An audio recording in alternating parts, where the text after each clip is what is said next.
There's a strange moment right before everything changes. It's not peaceful, it's chaotic. You start questioning everything. The money dries up, people distance themselves, your energy drops, and nothing seems to respond. It feels like the universe went silent. But what if that silence isn't rejection? What if it's calibration?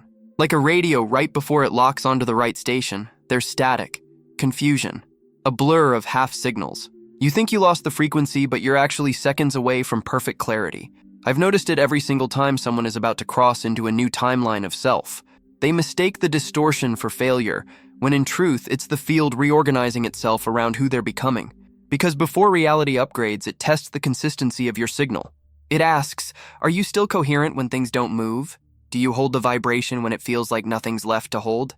It's easy to believe when it's easy. But manifestation, in its deepest form, isn't built in moments of flow. It's built in moments of friction. The quantum field responds to coherence, not comfort.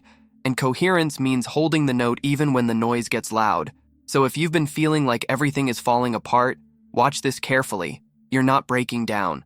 You're tuning in. What you feel as resistance might actually be resonance clearing out the interference that doesn't belong to your next level. In the invisible realm, that chaos is information. The field is checking. Are you transmitting the same identity you declared when things looked promising, or have you started broadcasting doubt? This is the crossroad where most people quit. They think the signal failed, but it's the exact opposite. The signal is being refined. And if you can understand what's truly happening in this phase, you'll stop trying to get there and start realizing you already are there. The noise is just catching up to your new frequency. Let's decode how that tuning works, how the field reads what you are, not what you say, and why the interference shows up right before the breakthrough.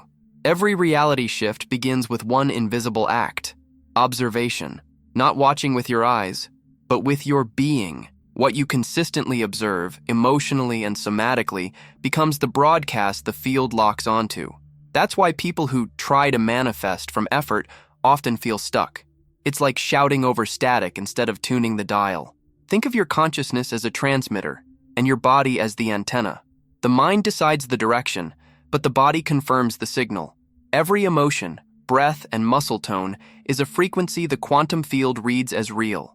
So if your body is still tense with survival, your signal is split. You're asking for abundance while transmitting fear. The field doesn't judge. It simply mirrors coherence. When I first understood this, it shattered every positive thinking myth I'd ever learned. It's not the words, it's the waveform.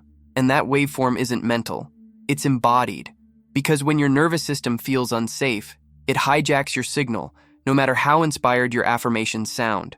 That's why you can visualize wealth while your chest still tightens when you check your balance. The field isn't listening to your vision board. It's listening to your vibration. Here's what most people miss. Reality reorganizes itself around the frequency you stabilize in, not the one you visit during meditation. It's coherence over intensity. If you can hold one clear, embodied emotional note, safety, gratitude, grounded certainty, the quantum field begins to echo that back as form. And in those moments right before the shift, when it feels like everything's misfiring, what's actually happening is your old frequency collapsing. The identity that used to match your external world is losing signal. That distortion is your proof. It's the static between who you were and who you're becoming. Hold through it, and the new station will lock in. Let go too soon, and you'll return to the comfort of the old frequency, calling it reality. But there's one huge misunderstanding that keeps people looping in that static, believing their signal is broken when it's actually being amplified. And that's the myth we need to break next. Here's the myth. If things feel hard, the universe must be against you. That's the story most people believe when the static starts. But the truth is far stranger and far more empowering. The field doesn't oppose you. It reflects your internal coherence. And when you start shifting frequencies, your outer world doesn't immediately follow. It tests your steadiness. Let me show you. There was a moment in my life when I was waiting for a text that meant everything. I'd finally confessed my feelings to someone I deeply cared about, and the message just hung there. Hours turned to days. My stomach twisted every time I checked my phone. The silence felt unbearable, like rejection. But in hindsight, that silence wasn't emptiness. It was the mirror showing me my broadcast in real time. Because under the surface, my signal wasn't love. It was fear. I wanted connection, but my nervous system was vibrating scarcity. I'll lose it. I'm not enough, they'll choose someone else. The field simply echoed that uncertainty through an experience of waiting. It wasn't punishing me. It was showing me what I was actually transmitting. That's how the observer effect works beyond physics. You don't just observe reality. You train it through your emotional consistency. And until your body becomes a stable transmitter of the state you want, the field can only mirror back instability. Most people interpret that mirror as failure. They spiral, lower their signal, and the cycle repeats. But the ones who understand the mechanism, they use that discomfort as confirmation that the broadcast is being rewritten. They breathe through the waiting. They soften into the silence. They stop demanding proof and start embodying presence. That's when the message finally comes. Not because they forced it, but because their frequency aligned with receiving. So the next time you're in that waiting room of life, realize the universe isn't ghosting you. It's syncing you. The static means you're transmitting something new. The question is, can your body hold that new signal long enough for reality to catch up? Because that's where coherence begins, and that's where most people fall out of tune right before the magic happens. And to understand how to stay in tune, how to keep your frequency steady when the static gets loud, we have to go deeper into what regulates your entire signal, your nervous system. Your nervous system is the tuner. It's the bridge between energy and matter, the translator that turns invisible frequency into visible form. And here's the paradox. Most people try to shift their reality while their tuner is still locked in survival mode. When your system is flooded with stress hormones, your brain scans for danger, not opportunity. Your body tightens, your breath shortens, your awareness collapses into the problem. In that state, you're broadcasting unsafe, even if your mouth is repeating, "I'm abundant." The field reads the vibration, not the words. That's why nervous system regulation is the real gateway to manifestation. Because when the body feels safe, energy becomes coherent. Your heart rhythm smooths. Your brain waves synchronize. You begin to access creative intelligence, the part of you that can actually tune into higher possibilities. Try this right now. Take a slow inhale through your nose, deep enough to feel your ribs expand. Hold it gently for a heartbeat. Now exhale through your mouth, as if releasing a long, quiet ah. Do that 3 times slowly. Then, let your awareness settle in your chest, not your head. Imagine that each breath is polishing the surface of a mirror, clearing the fog. That mirror is your field. As your body softens, notice how perception widens. You're not trapped inside thoughts anymore. You're observing them, like waves passing through clear water.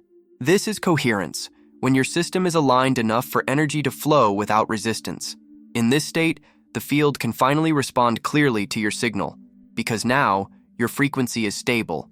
The mind can picture abundance, the body can feel safety, and together they form one unified broadcast. I'm ready. This is the foundation every quantum practice rests on. Without regulation, visualization is noise. With regulation, even a single quiet intention carries power. And once your system learns to hold safety, you start realizing something radical. You don't have to chase high vibes, you just have to stop broadcasting fear. That's when the field begins to reorganize around you naturally. Because coherence isn't built in intensity, it's built in steadiness. But coherence is only the doorway. The real leap happens when you stop trying to enter a new state and start becoming someone who already lives there.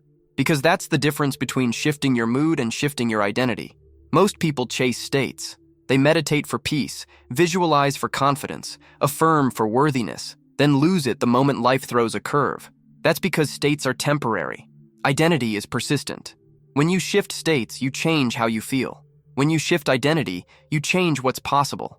Because the field doesn't magnetize around moods. It stabilizes around who you believe you are. Imagine this. Someone decides they're finally manifesting abundance.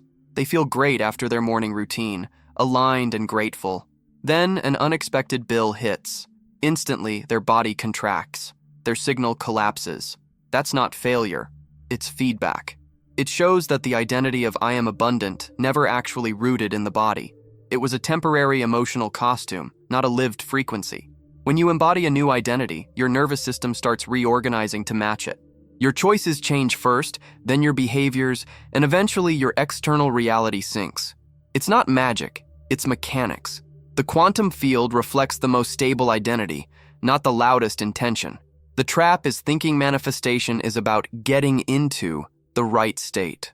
No, It's about becoming the kind of being for whom that state is normal. When peace stops being something you reach for and becomes your baseline, everything that matches that peace finds you naturally, because energy follows familiarity. That's why the static before the breakthrough feels so uncomfortable. It's your old identity dissolving, fighting to stay relevant.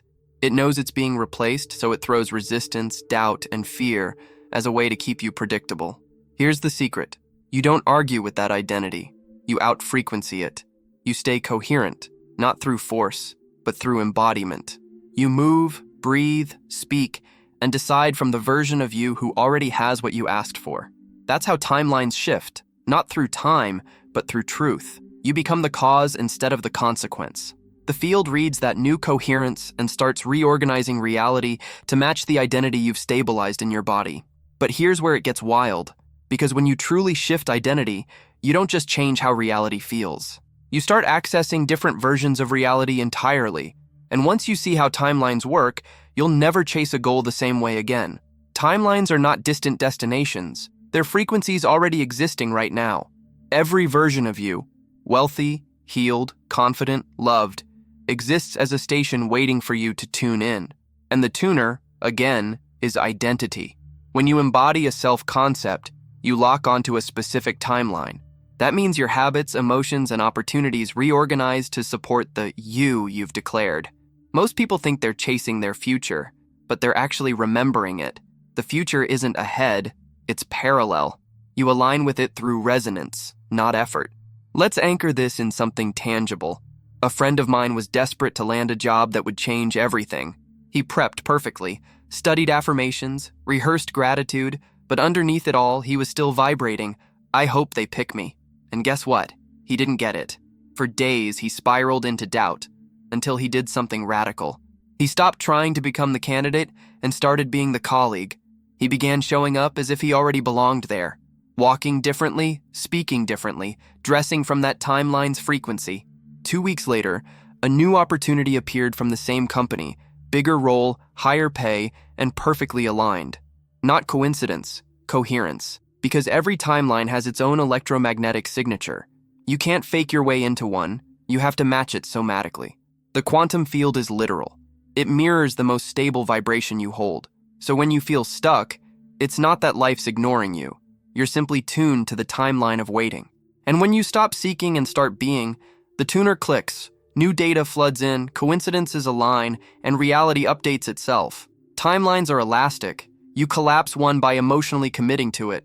Every time you choose from that identity instead of the old one, you're sending out a new command to the field. This is my frequency now.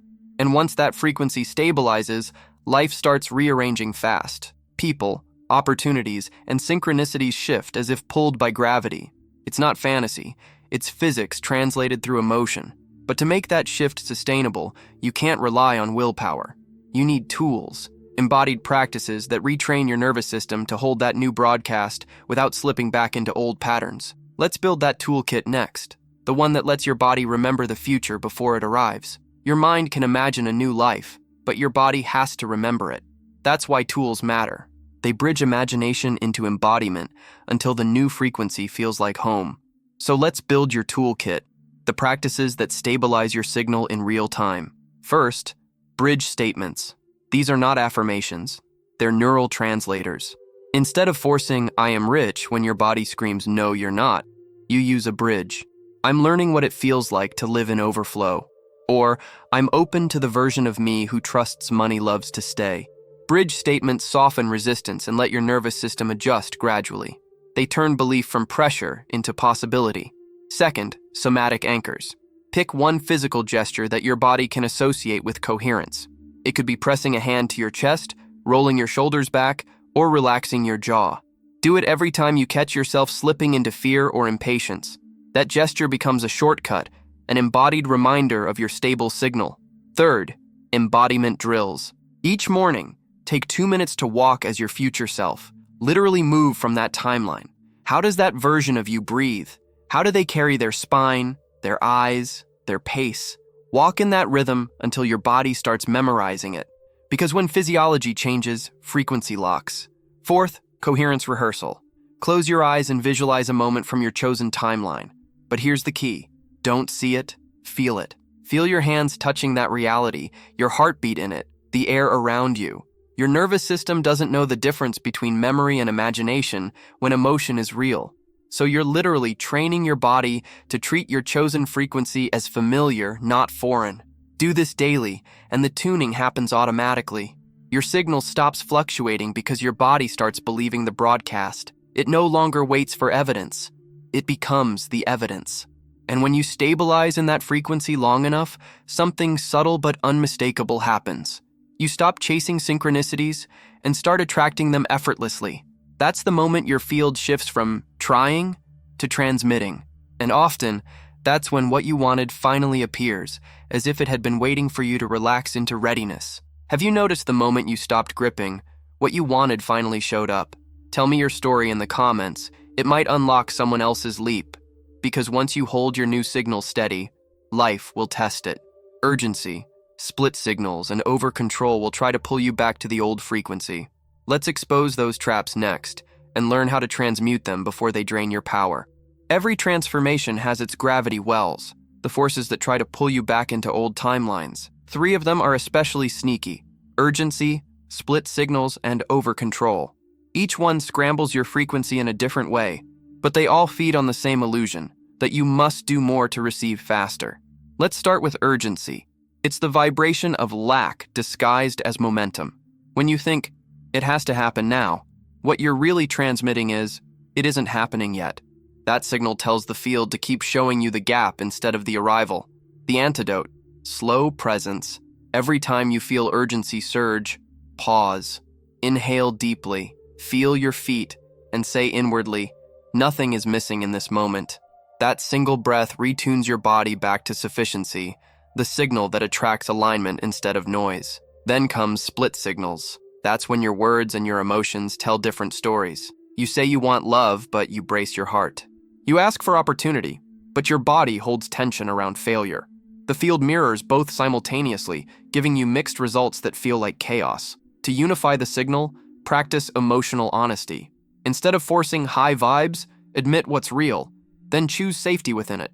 Feel the fear without becoming it. That authenticity collapses the split faster than pretending ever could. And then, over-control.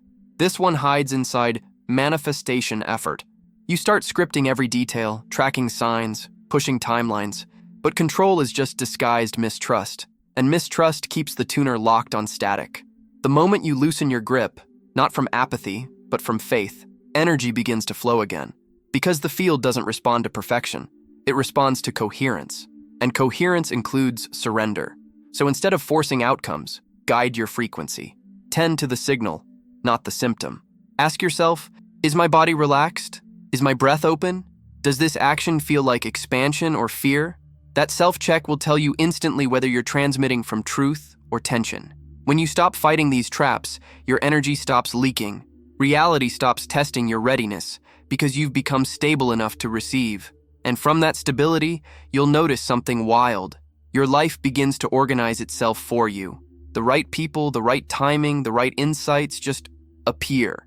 Not as miracles, but as magnetic consequences. Which brings us to the real integration, the art of living in coherence even when you're not manifesting.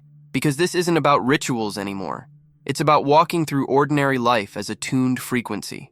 Integration isn't a practice. It's a lifestyle of coherence. It's how you walk, eat, text, rest, and speak when no one's watching. That's the true test. Can you stay in alignment when life feels ordinary? Because that's when your new frequency roots itself into reality. When I first started living this way, I realized manifestation wasn't something I did. It was how I existed. Every micro moment became a broadcast. The way I drank water, checked messages, or sat in silence, each carried a frequency. And once you start noticing that, everything turns sacred. Try this. Next time you walk outside, imagine the ground as a conductor, reflecting your signal back with every step. Each footfall says, "This is who I am now." As you eat, feel gratitude not as a thought, but as vibration, taste, texture, presence. When you speak, notice if your words carry tension or truth. These tiny acts become your ongoing transmission. Reality doesn't differentiate between your spiritual moments and your daily ones. It's responding to your coherence 24/7. So if you spend 10 minutes meditating and the rest of the day anxious, guess which frequency dominates? Exactly. That's why integration is the ultimate practice. It trains your nervous system to treat coherence as default, not as an event. You stop visiting alignment, you start living there. One of the easiest ways to do this is to set micro reminders through your day.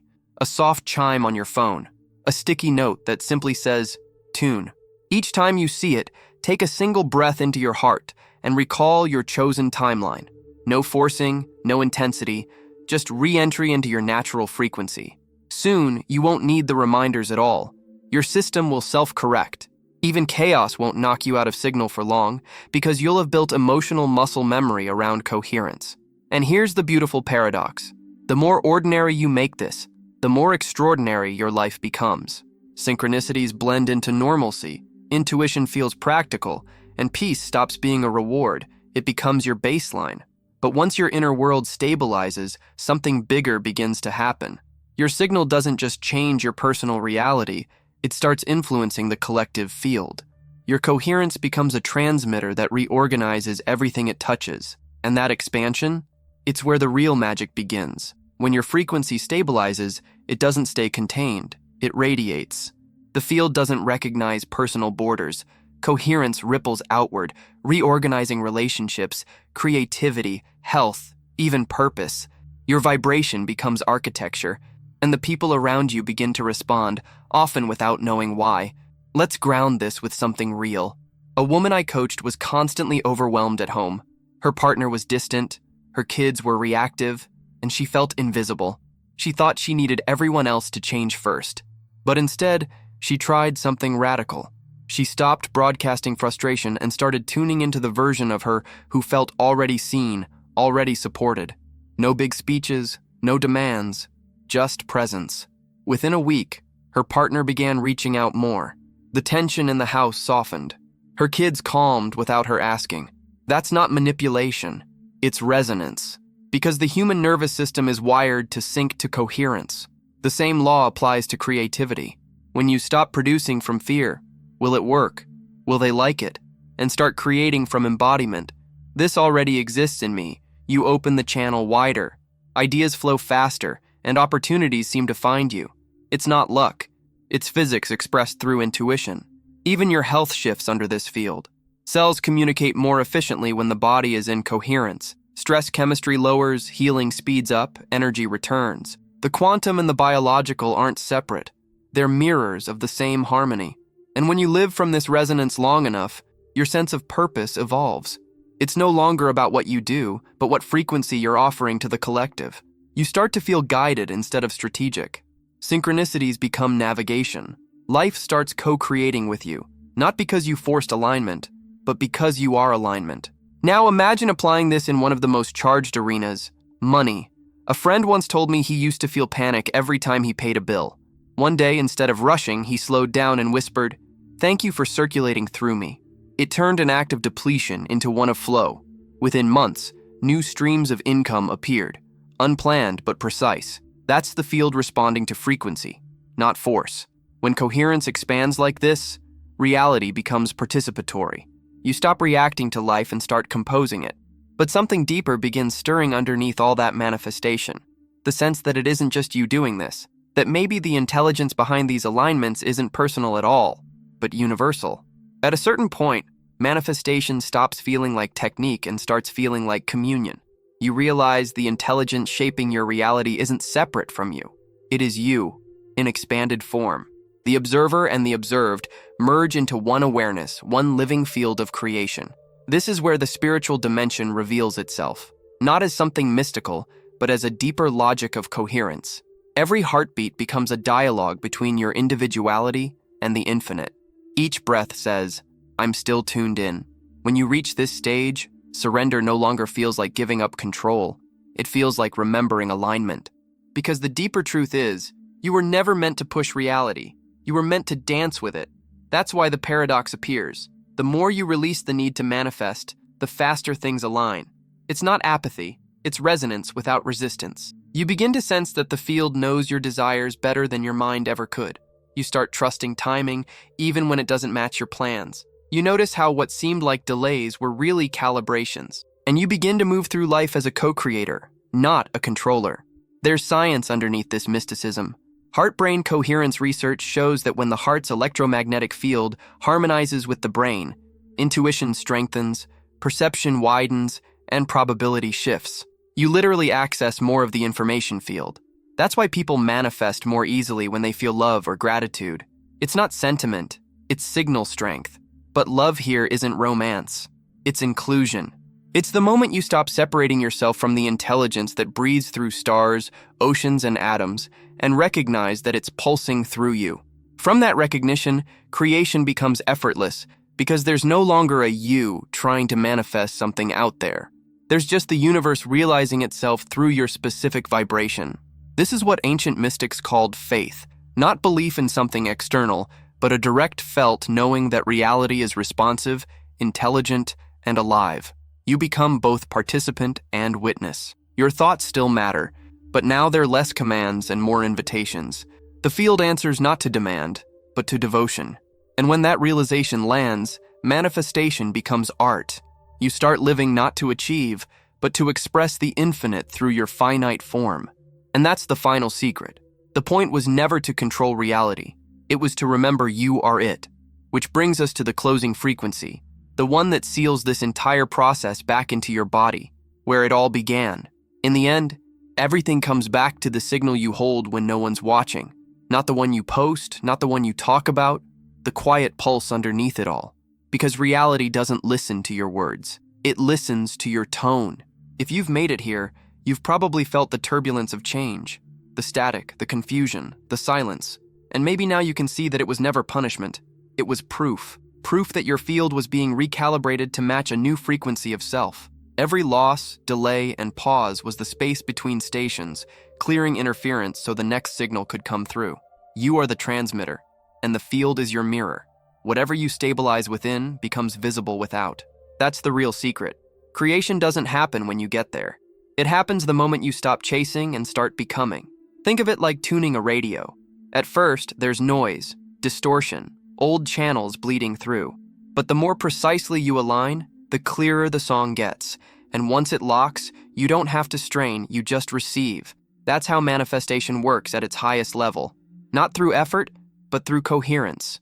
Not by force, with frequency. You are already broadcasting your next reality. Each breath, each thought, each softened exhale refines the signal. And every time you choose presence over panic, trust over tension, you strengthen the transmission. Maybe the reason this video found you right now isn't random. Maybe it's because your station is about to click, because the static you've been hearing is the final clearing before clarity. So stay steady. Let the noise fade. Keep your tuner calm and your heart coherent. Because when that station locks in, your whole world will sound different. Not because it changed, but because you finally matched its frequency. And that's the moment you realize. You were never waiting for the universe to deliver anything. It was waiting for you to remember. You've been the signal all along.